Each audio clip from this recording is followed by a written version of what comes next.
Hello everybody, today I want to tell you about how to connect LG TV to Wi-Fi with our remote control. I have that.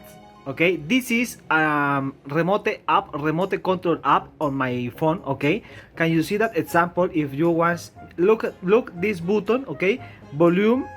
Now, can you see that? Can you see that? I control my volume with my mobile. Okay, you need to find on your mobile one app like this. Okay, LG Remote. With that app, you can use like your control on your TV and connect and open apps like Netflix. I don't know. Okay, can you see that apps?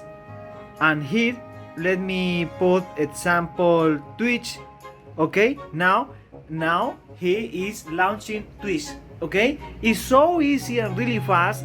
You need to find one app about that, but that app need works with Bluetooth.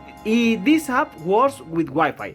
If you want use this app, you need connect previously. Okay, before that you lost your control maybe, or I don't know, you need use with your Wi-Fi. But you can find different apps in the App Store or your Play Store. Okay, here you can find different apps. Maybe one of that app works with Bluetooth. This is all for this video. Sorry for my bad English. I hope that you enjoy your day and see you later in another time. Have a good day.